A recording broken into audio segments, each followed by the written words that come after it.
யோவான் எழுதின சுவிசேஷம் 3ஆம் அதிகாரம். யூதருக்குள்ளே அதிகாரியான நிக்கோதேமு என்னப்பட்ட பரிசேயன் ஒருவன் இருந்தான்.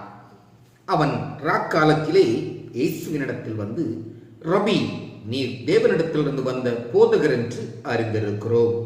ஏனெனில் ஒருவனும் தன்னுடனே தேவன் இராவிட்டால் நீர் செய்கிற இப்படிப்பட்ட அற்புதங்களை செய்ய மாட்டான் என்றான்.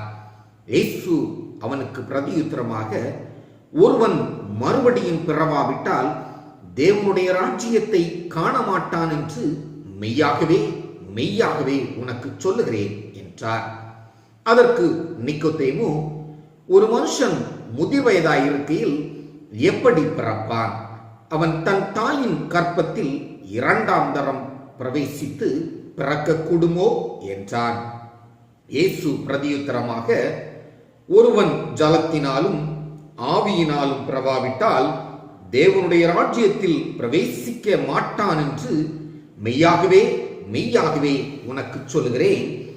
மாம்சத்தினால் பிறப்பது மாம்சமாயிருக்கும், ஆவியினால் பிறப்பது ஆவியாயிருக்கும். நீங்கள் மறுபடியும் பிறக்க வேண்டும் என்று நான் உனக்கு சொன்னதை குறித்து அதிசயப்பட வேண்டாம். காற்றானது தனக்கு இஷ்டமான இடத்திலே வீசுகிறது, அதன் சத்தத்தை கேட்கிறாய். ஆகிலும் அது இன்ன இடத்திலிருந்து வருகிறதென்றும் இன்ன இடத்துக்கு போகிறதென்றும் உனக்கு தெரியாது. ஆவியினால் பிறந்தவனவனோ அவனும் அப்படியே இருக்கிறான் என்றார். அதற்கு நிக்கோதேமு, இவைகள் எப்படி ஆகும் என்றான். இயேசு அவனை நோக்கி, நீ இஸ்ரவேலில் போதகனாயிருந்தும் இவைகளை அறியாமல் இருக்கிறாயா? மெய்யாகவே மெய்யாகவே நான் உனக்கு சொல்கிறேன், நாங்கள் அறிந்திருக்கிறதை சொல்லி நாங்கள் கண்டதை குறித்து சாட்சி கொடுக்கிறோம், நீங்களோ எங்கள் சாட்சியை ஏற்றுக்கொள்ளுகிறதில்லை. பூமிக்கடுத்த காரியங்களை நான் உங்களுக்கு சொல்லியும் நீங்கள் விசுவாசிக்கவில்லையே. பரம காரியங்களை உங்களுக்கு சொல்வேனானால் எப்படி விசுவாசிப்பீர்கள்? பரலோகத்திலிருந்து இறங்கினவரும் பரலோகத்தில் இருக்கிறவருமான மனுஷகுமாரனே அல்லாமல் பரலோகத்துக்கு ஏறினவன் ஒருவனும் இல்லை. சர்ப்பமானது மோசேயினால் வனாந்தரத்திலே உயர்த்தப்பட்டது போல மனுஷகுமாரனும் தன்னை விசுவாசிக்கிறவன் எவனோ அவன் கெட்டு போகாமல் நித்திய ஜீவனை அடையும்படிக்கு உயர்த்தப்பட வேண்டும். தேவன் தம்முடைய ஒரே பேரான குமாரனை விசுவாசிக்கிறவன் எவனோ அவன் கெட்டு போகாமல் நித்திய ஜீவனை அடையும்படிக்கு அவரை தந்தருளி இவ்வளவாய் உலகத்தில் அன்பு கூர்ந்தார். உலகத்தை ஆக்கினைக்குள்ளாக தீர்க்கும்படி தேவன் தம்முடைய குமாரனை உலகத்தில் அனுப்பாமல் அவராலே உலகம் ரட்சிக்கப்படுவதற்காகவே அவரை அனுப்பினார். அவரை விசுவாசிக்கிறவன் ஆக்கினைக்குள்ளாக தீர்க்கப்படான். விசுவாசியாதவனோ தேவனுடைய ஒரே பேரான குமாரனுடைய நாமத்தில் விசுவாசம் உள்ளவனாய் இராண்டபடியினால் அவன் ஆக்கினை தீர்ப்புக்குட்பட்டாயிற்று. ஒளியானது உலகத்திலே வந்திருந்தும் மனுஷனுடைய கிரியைகள் பொல்லாதவைகளாய் இருக்கிறபடியினால் அவர்கள் ஒளியை பார்க்கிலும் இருளை விரும்புகிறதே அந்த ஆக்கினை தீர்ப்புக்கு காரணமாயிருக்கிறது. பொல்லாங்கு செய்கிற எவனும் ஒளியை பகைக்கிறான், தன் கிரியைகள் கண்டிக்கப்படாதபடிக்கு ஒளியினிடத்தில் வராதிருக்கிறான். சத்தியத்தின்படி செய்கிறவனோ தன் கிரியைகள் தேவனுக்குள்ளாய் செய்யப்படுகிறதென்று வெளியாகும்படிக்கு ஒளியினிடத்தில் வருகிறான் என்றார்.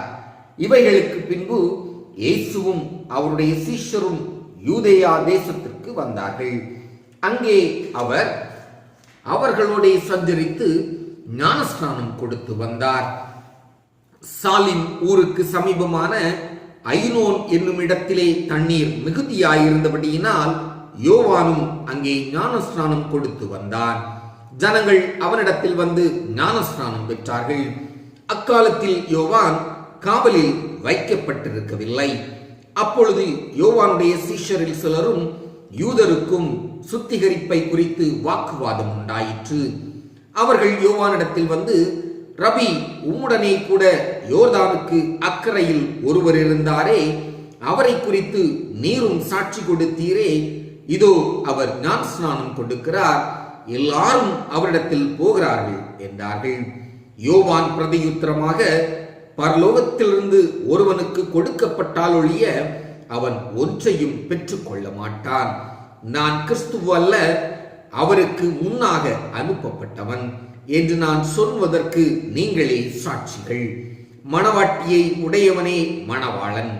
மணவாளனுடைய தோழனோ அருகே நின்று அவருடைய சொல்லை கேட்கிறவனாய் மணவாளனுடைய சத்தத்தை குறித்து மிகவும் சந்தோஷப்படுகிறான். இந்த சந்தோஷம் இப்பொழுது எனக்கு சம்பூர்ணமாயிற்று. அவர் பெருகவும் நான் சிறுகவும் வேண்டும். உன்னதத்திலிருந்து வருகிறவர் எல்லாரிலும் மேலானவர். பூமியிலிருந்து உண்டானவன் பூமியின் தன்மையுள்ளவனாயிருந்து பூமிக்கடுத்தவைகளை பேசுகிறான். பரலோகத்திலிருந்து வருகிறவர் எல்லாரிலும் மேலானவர். தாம் கண்டதையும் கேட்டதையும் சாட்சியாக சொல்லுகிறார். அவருடைய சாட்சியை ஒருவனும் ஏற்றுக்கொள்கிறதில்லை. அவருடைய சாட்சியை ஏற்றுக்கொள்கிறவன் தேவன் சத்தியம் உள்ளவர் என்று முத்திரை போட்டு நிச்சயப்படுத்துகிறார். தேவனால் அனுப்பப்பட்டவர் தேவனுடைய வார்த்தைகளை பேசுகிறார்.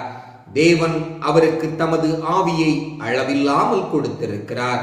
பிதாவானவர் குமாரனில் அன்பாயிருந்து எல்லாவற்றையும் அவர் கையில் ஒப்பு கொடுத்திருக்கிறார். குமாரனிடத்தில் விசுவாசமாய் இருக்கிறவன் நித்திய ஜீவனை உடையவனாய் இருக்கிறான். குமாரனை விசுவாசியாதவனோ ஜீவனை காண்பதில்லை. தேவனுடைய கோபம் அவன் மேல் நிலைத்திருக்கும் என்றான் என்பதே.